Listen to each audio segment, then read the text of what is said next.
안녕하세요. 반갑습니다. 우리 어머님들 제가 부탁 하나만 드릴게요.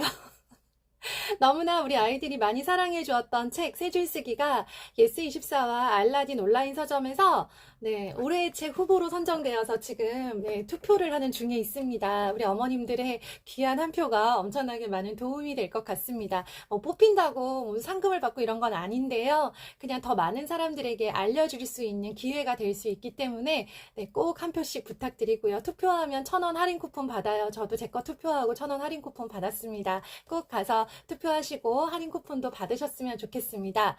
오늘은 맞춤법을 참아주지 못해서 미칠 것 같다라고 하는 우리 어떤 어머님의 사연입니다. 아이는 초등학교 4학년인데요. 글쓰기는 그럭저럭 하는데 맞춤법이 여전히 엉망입니다. 언제까지 참아줬다가 어떤 식으로 코칭해야 될까요? 네, 그렇습니다. 참아줘도 되는 학년 콕 찍어 드릴 예정이고요. 참지 못하면 어떻게 해야 되느냐, 그 방법도 알려드리겠습니다. 영상 끝까지 봐주시고요. 오늘은 글쓰기라고 하는 것, 그리고 맞춤법은 어떤 의미가 있는가라는 것에 좀 크게 생각을 해보도록 할게요. 제 목표는 고수예요, 고수.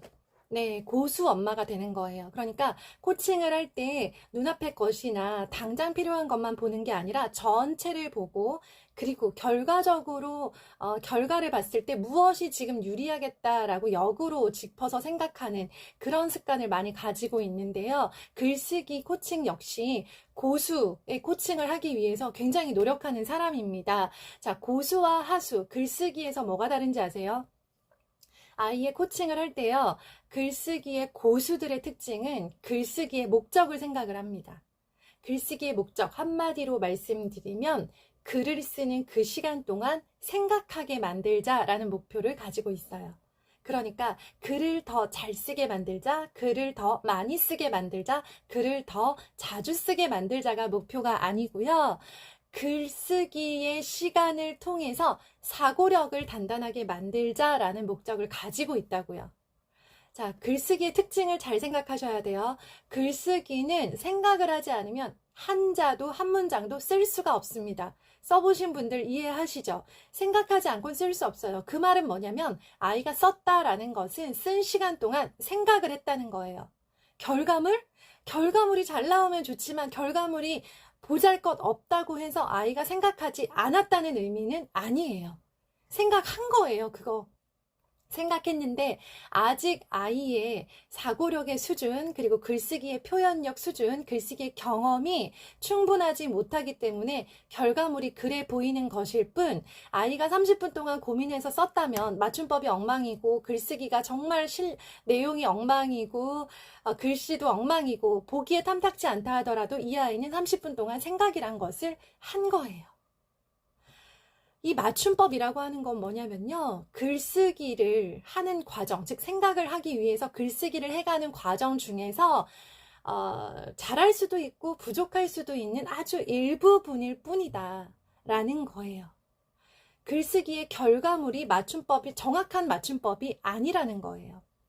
우리가 맞춤법 대회 내보낼 겁니까? 네, 우리 어머님들 성인이 되셨지만 맞춤법 자신 있으세요? 아니요. 저는 글을 맨날 쓰는 사람인데도 맞춤법 여전히 틀려요. 띄어쓰기 헷갈려 죽을 것 같아요.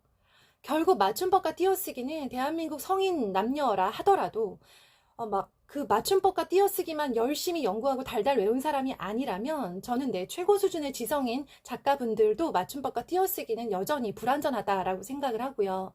그렇기 때문에 맞춤법 자체, 띄어쓰기 자체에 크게 연연하지 않아도 된다는 거예요. 글쓰기의 결과물이 맞춤법이 아닌데요. 그럼 글쓰기는 무엇인가? 한 사람의 생각한 것을 글로 표현한 온전한 생각의 결과물이에요. 자, 그래서 우리가 해야 될 일이 뭐냐면 글을 썼을 때 보여지는 결과물, 아이의 글이라고 하는 결과물에 너무 집착하거나 신경 쓰지 않아도 된다는 거예요. 결과에 집착하면 하수고요. 과정에 집중하면 고수예요. 글쓰기 과정에서 아이가 생각하게 되고 더 깊게 생각하고 넓게 보고 새로운 생각을 하게 되고 단단한 생각을 해가면서 그 모든 과정이 아이의 사고력을 키워주면서 이후의 학습과 이어지는 글쓰기, 독서 모든 것들에 긍정적인 영향, 굉장히 발전적인 원동력이 될 것이다 라는 믿음으로 글쓰기를 시도를 하셔야 돼요. 지금 초등 때 글을 더 잘 써서 동네 백일장 대회에서 상 하나 받는 게 얘 인생의 목표가 아니잖아요. 그쵸? 네, 우리 결국 가볼까요? 이 아이가 글쓰기를 통해서 사고력이 깊어져요. 그 깊어진 사고력으로 중학교 때 네, 열심히 공부해요. 정말 이제 자기가 여러 가지 시행착오 끝에 공부 방법들을 알아가면서 공부를 열심히 해서 결국 고등학교 때 그 아이가 원하는 그 수준에서 압도적인 양으로 공부하면서 그 수준을 정말 이렇게 목표에 가깝게 올려가면서, 그리고 또 하나 논술고사가 있습니다. 네. 그거 준비하지 말란 뜻이 아니에요. 지금 하고 있는 모든 것들이 결국 대학 입시를 위한 논술고사의 바탕이 되고야 맙니다. 자, 그래서 이 로드맵을 이렇게 잡으셔야 돼요. 글쓰기 전체 로드맵을 어떻게 잡냐면, 초등학교 때는 뭐가 됐든 좋으니까 세 줄 써도 되고 일기 써도 되고 내 책 읽고 써도 되고 자유글쓰기 논술쓰기 다 좋아요. 일주일에 한 편을 목표로 하시는 거예요. 일주일에 한 편을 쓰되 결과물, 맞춤법, 띄어쓰기 그런 거 지적하지 마세요.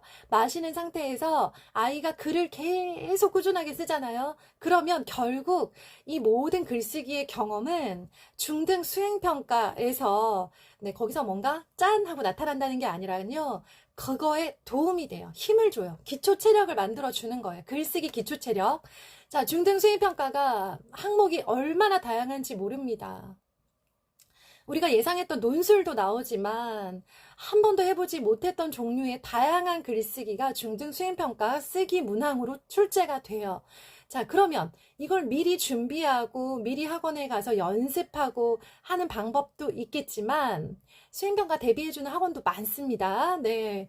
자, 거기에서 선생님들이 대략 라인 잡아주시는 대로, 가이드 잡아주시는 대로 그 라인대로 써서 그대로 제출하는 아이들도 많습니다만, 자, 중등 수행평가에서 제출되는 그런 글쓰기 문항들은요, 초등학교 때 다양한 종류의 글쓰기를 경험하고 뭐라도 써봤던 아이들이라면 중등 수준의 지적인 수준을 가지고 써볼 수 있는 정도의 문항이 출제가 되고요. 중학교 때 잘 못 써요? 자, 그러면 그 중등 수행평가를 준비하고 실제로 시험에서 쓰는 자체가 그냥 글쓰기 트레이닝이다라고 생각을 하시면 돼요. 이 과정에서 아이가 좀 더 잘 쓰고 싶다, 혼자서는 힘들다라고 한다면 초등 때 꾸준히 써왔던 아이들의 경우 중학교 때 논술학원이나 글쓰기 학원에서 코칭을 받아보는 것도 네, 아이의 수준을 올리는 좋은 방법이 됩니다. 실제로 저희 큰아이도요, 초등학교 때 주 1회 글쓰기를 계속 해왔고요. 중학교 때 수행평가를 통해서 이 글 저 글 다 써보다가 중학교 2학년 때 방과후 학교에서 논술 수업을 10회 정도 받았어요. 그러자 아이가 본인이 시도하지 못했던 새로운 방법도 알게 되고 또 선생님께서 알려주시는 그런 논술에 관한 팁들을 더해가면서 글쓰기에 자신감이 붙더라고요. 지금 당장 어떤 결과가 일어난 거 아니죠. 그런데 본인이 생각하기에 내 글이 좀 더 멋있다, 그럴듯하다라고 느껴지는 순간을 만나는 거죠. 자, 그런데 이러한 코칭들, 논술학원의 코칭들이 빛을 발하기 위해서는 무엇이 필요할까요? 써봤던 경험이 너무나도 중요합니다. 써봤어야 더 잘 쓸 수 있는 거지, 안 썼던 아이가 학원에 가기만 하면 갑자기 잘 쓰게 되는 게 아니에요. 이 경험을 바탕, 중학교 때 이렇게 수행평가들을 통해서 준비하고 또 논술학원에서 배우는 과정을 통해서 아이가 고등학생이 되면 역시나 쓰기 수행평가가 나오고요. 대입에서는 결국 논술고사를 볼 텐데, 정말 아이가 이제 학업은 다 준비됐어요. 성적은 준비됐는데 논술에서만 약하다. 그때는 네, 필요하신 만큼 사교육의 도움을 받으세요. 네, 주요 학교들의 그 스킬, 논술에서 선호하는 그 경향들을 알려주는 학원들이 많이 있습니다. 그 학원은 그때 찾아가면 되는 거예요. 그 스킬을 지금 초등에서 배우고 있는 친구들이 있어서 안타깝다라는 겁니다. 네, 그래서요, 우리의 목표는 뭐가 돼야 되냐면 지금 맞춤법 하나하나에 집착할 필요가 없어요. 고수 엄마들의 목표는 초등 시기에 꾸준하게 한 편이라도 한 주라도 더 쓰게 만드시는 거예요. 자, 안 쓰려고 그러죠? 쓰는 거 엄마 정말 힘들어요. 쓰는 거 딱 싫어해요. 아이들 정상입니다. 자, 우리에게는 겨울방학이 다가오고 있죠? 겨울방학이, 네. 겨울방학 동안 목표를 잡으세요. 겨울방학 동안 총 10편을 써보겠다. 너무 많아요? 한 5편만 써보겠다. 라고 해서요, 아이가 규칙적으로 쓰지 못해도 결국 5편이나 10편 정도의 자기 목표에 닿는 경험을 해봤으면 좋겠고요. 꾸준히 한 편이라도 더 써본 아이들은 이후에 학기 중에도 주 1회 글쓰기를 이어갈 수 있습니다. 자, 그리고요, 이렇게 하는 과정에서 아이가 계속 책을 읽고 계속 글을 쓰다 보면 맞춤법은 자연 교정되는 경우가 정말 많아요. 그걸 기다리지 못하는 어머님들이 일일이 지적을 하다가 애가 짜증나서 안 쓰게 만드는 거예요. 자, 5학년, 6학년까지는 내버려 두세요. 맞춤법이 틀린다고 해서 막 수행평가에서 크게 점수가 깎이는 것도 아니고요. 깎인다고 해도 괜찮습니다. 지금 맞춤법을 지적해서 글쓰기를 중단하게 만드느냐, 맞춤법을 눈 감아주고 계속 쓰게 만드느냐, 뭐가 더 고수인지는 아시겠죠? 자, 5학년, 6학년 정도까지는 기다려 주시되 5, 6학년 정도가 되면 많은 부분이 교정이 된 상태에서 유독 얘는 계속 이거는 교정이 안 되네 라고 하는 몇 가지 맞춤법이 결국 남을 거예요. 그러면 그것들을 방학 동안 아이의 눈에 띄게 만드세요. 제가 했던 방법입니다. 교실에서 해봤는데 너무 효과가 좋아서 저희 집에서 했던 방법이고요. 참고로 말씀드리면, 네, 뭐 저희 큰아이야 워낙에 읽고 쓰기를 많이 했으니까 맞춤법이 굉장히 좋고요. 지능이 59밖에 안 되는 저희 둘째 아이가 맞춤법이 정확합니다. 읽고 쓰기 때문이고요. 그리고 아이가 힘들어하는, 계속 헷갈려하는 맞춤법들은 이렇게 교정을 했어요. 밝다라고 했을 때 이렇게 겹받침들 많이 틀릴 수 있는 거 아시죠? 태양이 밝다라고 그냥 무심한 듯 써서, 이거 포스트잇이거든요. 이렇게 써서 그냥 어디다 붙여놔요. 아이 눈에 띄는데. 화장실 문짝, 아니면 현관, 아니면 아이 책상, 그냥 정말 뭔가를 강요하거나 말도 하지 마세요. 그냥 붙여 놓으세요. 그러면 이 밝다라고 하는 글씨가 아이 눈에 그냥 뇌에 박히는 거예요. 그래서 밝은 태양이라고 나중에 쓸 일이 생길 때 이게 그냥 여기서 튀어나오는 거예요. 5, 6학년까지 기다리면요, 요렇게 써야 되는, 정말 유독 계속 틀리는 맞춤법의 수가 많지 않아요. 그리고 애가 이제 잘 하잖아요. 안 틀리잖아요. 그럼 이건 떼어서 버리시면 되는 거예요. 겨울방학은 집안에서 보내는 시간이 가장 긴, 엄마에게 가장 힘들지만 아이의 많은 부분들을 도와줄 수 있는 절호의 찬스라고 생각을 하시고요. 지금부터 하셔야 될 일은 아이의 글쓰기 공책에서 맞춤법, 계속 틀리는 맞춤법들을 수집을 하세요. 자, 저학년들 안 하셔도 돼요. 네, 근데 정말 나는 너무너무 하고 싶다. 저 한 번만 하게 해주세요. 이런 분들만 하시고요.